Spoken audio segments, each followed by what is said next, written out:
मेरी शादी की सबसे अजीब बात यह थी कि मेरा अपना पति मेरे साथ एक भी तस्वीर खिंचवाना नहीं चाहता था। शुरुआत में किसी ने इस बात पर ध्यान नहीं दिया।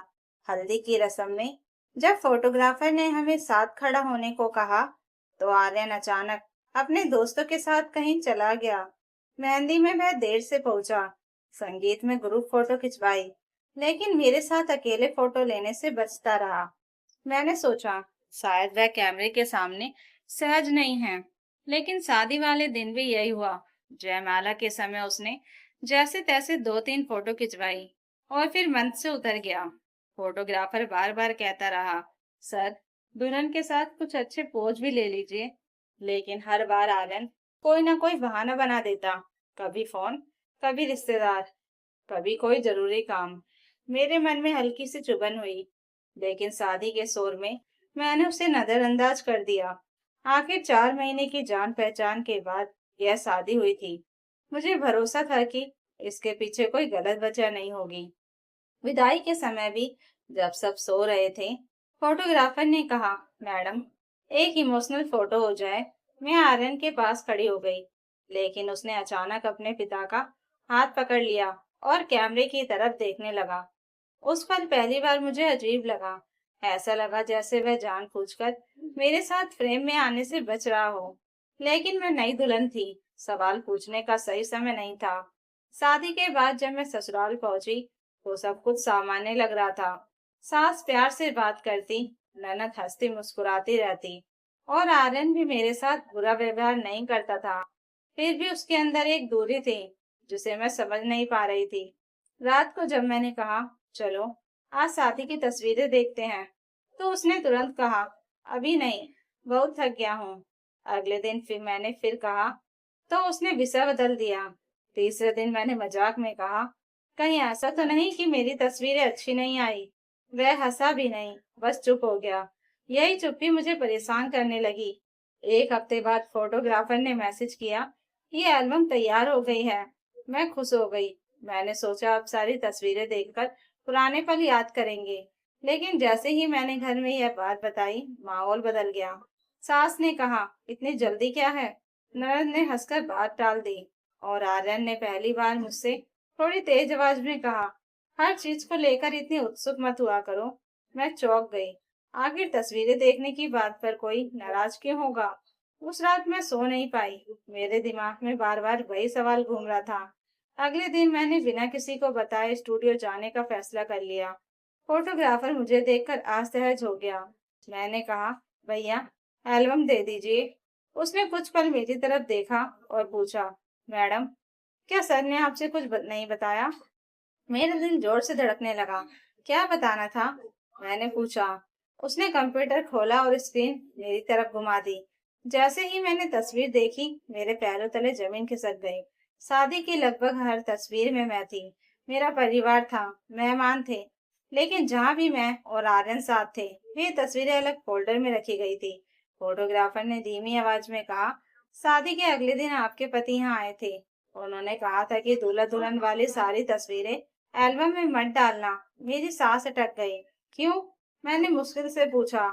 उसने सिर हिलाया, कारण नहीं बताया। मैं कुछ देर तक स्क्रीन को घूरती रही। हर तस्वीर मेरे दिल में एक नया सवाल पैदा कर रही थी। आखिर कोई आदमी अपनी शादी की तस्वीरें क्यों छिपवाएगा? घर लौटते समय मेरे हाथ ठंडे पड़ चुके थे। मैंने तय कर लिया कि आज मैं आर्यन से सीधे बात करूंगी। लेकिन घर पहुंचते ही मुझे एक और झटका लगा। आर्यन कमरे में नहीं था। उसका लैपटॉप खुला हुआ था। मैं उसे बंद करने लगी तो स्क्रीन पर एक तस्वीर दिखाई दी। तस्वीर में आर्यन किसी दूसरी लड़की के साथ खड़ा था। दोनों मुस्कुरा रहे थे। लड़की के कंधे पर उसका हाथ था। तस्वीर के नीचे लिखा था, कुछ रिश्ते किस्मत नहीं मजबूरी तोड़ती हैं। मेरा दिल धड़कना भूल गया। तभी पीछे से दरवाजा खुला। आर्यन कमरे में आया। उसकी नजर सीधे स्क्रीन पर गई। उसका चेहरा एकदम सफेद पड़ गया। मैंने कांपती आवाज में पूछा, यह लड़की कौन है? उस सेकंड तक वह चुप खड़ा रहा। फिर उसने धीरे से कुर्सी पकड़ ली। मैंने दोबारा पूछा, कौन है ये? उसकी आंखें झुक गई और फिर उसने वह बात कही जिसने मेरी पूरी दुनिया हिला दी। वह लड़की मेरी जिंदगी का वह सच है जिसे मैं तुम्हें कभी बताना नहीं चाहता था। उसी समय मेरे फोन पर एक अनजान नंबर से मैसेज आया। उसमें सिर्फ एक लाइन लिखी थी, अगर अपनी शादी की पूरी सच्चाई जाननी है तो कल शाम 5 बजे सिटी पार्क आ जाना। वहां तुम्हें वह इंसान मिलेगा जिसने अपनी जिंदगी भी खोई और अपना प्यार भी। मैसेज के नीचे जो फोटो थी उसे देखकर मेरे हाथ कांपने लगे, क्योंकि उसमें वही लड़की थी और उसके हाथ में आर्यन के नाम की सगाई की अंगूठी साफ दिखाई दे रही थी। अगले दिन शाम 5 बजे मैं सिटी पार्क पहुंची तो मेरा दिल इतनी तेज धड़क रहा था कि मुझे खुद उसकी आवाज सुनाई दे रही थी। पूरे रास्ते मेरे दिमाग में सिर्फ एक ही सवाल घूमता रहा, क्या मेरी शादी एक झूठ थी? क्या आर्यन अब भी उस लड़की से प्यार करता था? और अगर करता था तो फिर मुझसे शादी क्यों की? पार्क के एक कोने में एक लड़की बेंच पर बैठी थी। जैसे ही उसने मुझे देखा, वह खड़ी हो गई। मैं उसे तुरंत पहचान गई। वह वही लड़की थी जिसकी तस्वीर मैंने आर्यन के लैपटॉप में देखी थी। उसकी आंखों में थकान थी और चेहरे पर एक अजीब सी उदासी। उसने धीरे से कहा, मेरा नाम काव्य है। मैं सीधे मुद्दे पर आ गई। तुम और आर्यन कौन हो? कुछ पल तक वह चुप रही। फिर उसने अपने बैग से एक छोटा सा डिब्बा निकाला। उसने उसे खोला तो अंदर एक सगाई की अंगूठी रखी थी। मेरे हाथ सुन पड़ गए। काव्या ने कहा, 2 साल पहले मेरी और आर्यन की सगाई हुई थी। मुझे ऐसा लगा जैसे किसी ने मेरे कानों में विस्फोट कर दिया हो। लेकिन अगले ही पल उसने जो कहा, उसने सब कुछ बदल दिया। लेकिन हमारी शादी कभी नहीं हो सकी। मैंने कांपती आवाज में पूछा, क्यों? उसकी आंखें भर आई। क्योंकि मेरी छोटी बहन को अचानक गंभीर बीमारी हो गई थी। उसके इलाज में हमारा सब कुछ चला गया। उसी समय मेरे पिता का कारोबार भी बंद हो गया। घर की हालत इतनी खराब हो गई कि शादी टालनी पड़ी। मैं चुपचाप सुनती रही। काव्या ने आगे कहा, आर्यन ने मेरा साथ नहीं छोड़ा था। उसने बहुत इंतजार किया, लेकिन उसके परिवार ने दबाव बनाना शुरू कर दिया।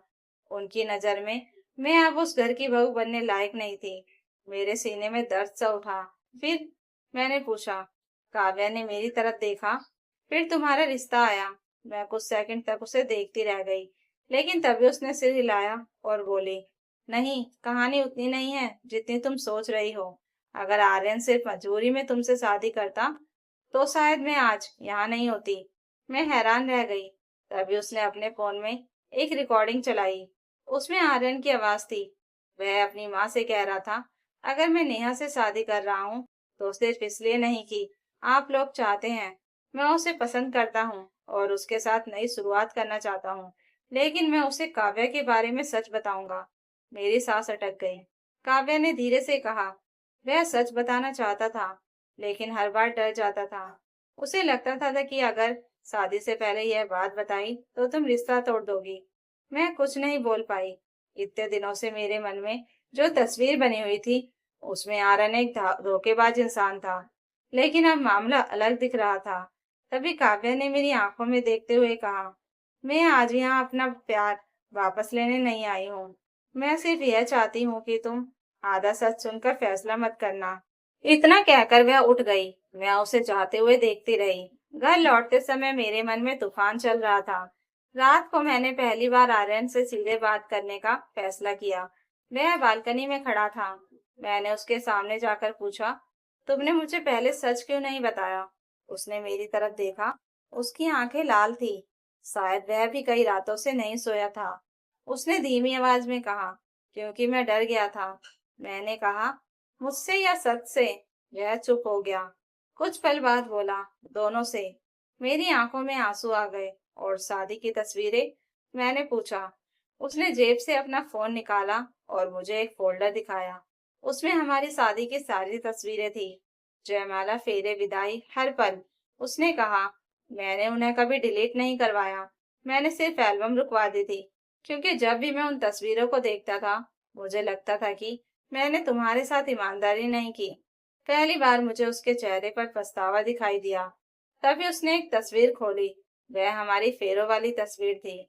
उसमें स्क्रीन मेरी तरफ बढ़ाई और कहा, इस तस्वीर में जो वचन मैंने लिए थे वे झूठे नहीं थे नेहा। झूठ सिर्फ इतना था कि मैंने तुम्हें अपनी पूरी कहानी नहीं बताई। कमरे में सन्नाटा छा गया। नेहा, मैं वह हिम्मत नहीं जुटा पाया जो मुझे शादी से पहले जुटानी चाहिए थी। मैं तुम्हें एक सच बताना चाहता हूँ। काव्या मेरी जिंदगी का हिस्सा थी। यह बात सच है। लेकिन यह भी सच है कि जब मैंने तुमसे शादी करने का फैसला किया, तब मैं उसे पीछे छोड़ चुका था। मैं तुम्हें धोखा नहीं देना चाहता था, लेकिन माँ की तबीयत, घर का माहौल और मेरा डर, मेरी आंखों से आंसू बहने लगे। अगर मैं शादी से पहले सब जान जाती तो शायद तुम मुझसे शादी नहीं करती। और सच कहूं तो तुम्हें पूरा हक था ऐसा फैसला लेने का। मैंने तुम्हारे साथ ईमानदारी नहीं की। यही मेरी सबसे बड़ी गलती थी। गलती यह नहीं थी कि तुम्हारी जिंदगी में कोई और थी। गलती यह थी कि तुमने मुझे सच जानने का हक नहीं दिया। उसने सिर झुका लिया। मैंने आगे कहा, लेकिन आज पहली बार मुझे पूरी सच्चाई पता चली है। उसकी आंखों में उम्मीद की एक हल्की सी चमक दिखाई दी। मैं तुरंत मुस्कुरा नहीं पाई, ना ही सब कुछ भूल पाई। भरोसा टूटने में एक पल लगता है, लेकिन जुड़ने में समय लगता है। मैंने उसका हाथ थामा और कहा, हमारा रिश्ता आज से दोबारा शुरू होगा, लेकिन इस बार बिना किसी झूठ के। आर्यन की आंखों से आंसू बह निकले। उसने पहली बार राहत की सांस ली। कुछ दिनों बाद जब हमारी शादी की एल्बम आखिरकार घर आई, तो हमने उसे साथ बैठकर देखा। हर तस्वीर में एक कहानी थी, लेकिन अब उनमें दर्द नहीं था, क्योंकि इस बार तस्वीरों के पीछे कोई छिपा हुआ सच नहीं था। उस दिन मुझे समझ आया कि रिश्तों को खत्म करने वाला सच नहीं होता, बल्कि सच छिपाना होता है। और जब दो लोग ईमानदारी से एक दूसरे का सामना करते हैं, तो सबसे टूटा हुआ रिश्ता भी फिर से जुड़ सकता है। तो दोस्तों, अगर आपको यह कहानी अच्छी लगी हो तो कमेंट करके जरूर बताइएगा, और नई कहानियों के लिए चैनल को सब्सक्राइब जरूर कर लीजिएगा। Thank you for watching.